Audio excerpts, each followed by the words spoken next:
న్యాయ వ్యవస్థలో చిన్న లూప్హోల్ని అడ్డు పెట్టుకుని బ్యాంక్ అధికారులను ప్రలోభపెట్టి కోర్టుల్ని కూడా తప్పుదోవ పట్టించేటట్టు బిహేవ్ చేస్తా భారీగా 120 కోట్ల అక్రమ సంపాదనతో, అది కూడా నేను ఒకటే చెప్తున్నా, నువ్వు ఉన్న ఇల్లు ప్రజలది, ఎందుకంటే అది బ్యాంక్ ఆస్తి.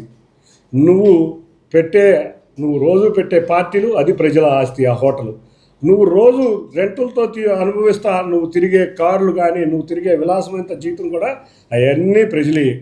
ఒక ప్రజాప్రతినిధిగా, ఒక రైతుకి టైం ఇవ్వలేని వ్యక్తులు, ఒక ఆటో డ్రైవర్కి టైం ఇవ్వలేని వ్యక్తులు, ఒక రిక్షా కార్మికుడికి టైం ఇవ్వలేని వ్యక్తులు, ఒక సొంత ఇల్లు కొనుక్కున్న వాడికి టైం ఇవ్వలేని ఈ బ్యాంకులు 11 సంవత్సరాల నుంచి ఈ 120 కోట్లు కట్టించుకోకుండా మొన్న ఒక కంపెనీకి ఏఆర్సి 3వ ఎగ్జిబిట్లో మీరు క్లియర్గా అర్థమవుతుంది.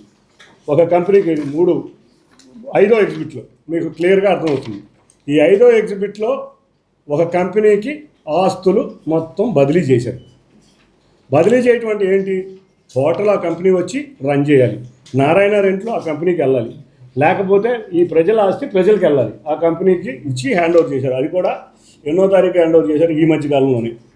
కాబట్టి ఇంత భారీ కుంభకోణాన్ని జర్నలిస్టులుగా నేను మీకు బాధ్యత 3-4 ఎగ్జిబిట్లో ఆయన తనఖా పెట్టిన బ్యాంకుకు తనఖా పెట్టిన హోటల్ కానీ ఆయన ఆస్తులన్నింటినీ కూడా 3-4 ఎగ్జిబిట్లో వివరించడం జరిగింది.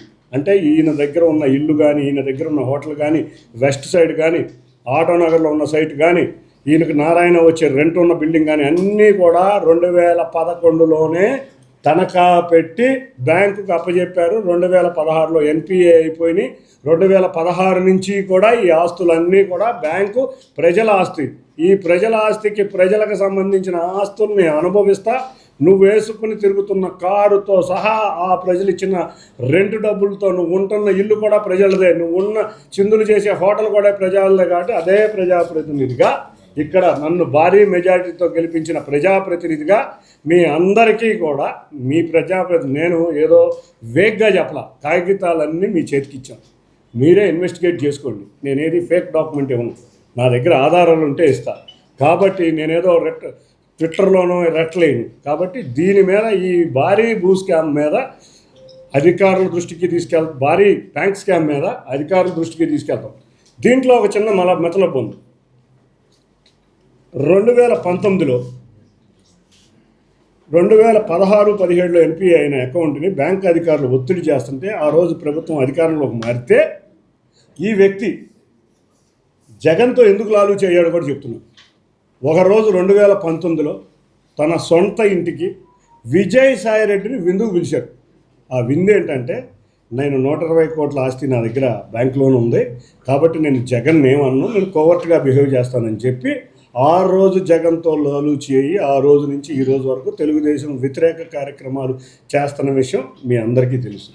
కాబట్టి ఈటి బ్యాంకుల దావాదారుల్ని ఒక ప్రజాప్రతినిధిగా 120 కోట్లు ప్రజలకు చెందాల ఆస్తిని మనం చూసాం. ఎక్కడైనా విజయమాల్య అన్నారు, నీరవ్ మోడీ అన్నారు, విజయవాడలో 5 కోట్లు 10 కోట్లు వ్యాపార సంస్థలు తీసేస్తేనే రకరకాలుగా మాట్లాడుకున్న వ్యక్తులకి 120 కోట్లు తీసుకున్న విజయమాల్య గురించి మీరు వెలికి తీసి బయటకి తీసుకురావాలని మీ పత్రికా వ్యక్తిత్వంగా మీ అందరికీ తెలియజేసుకుంటున్నాను. నేనేమి ఫేక్ ఇవ్వలేదు, మీ అందరికీ డాక్యుమెంట్స్ ఇచ్చాను కాబట్టి మీరు చేసుకోండి.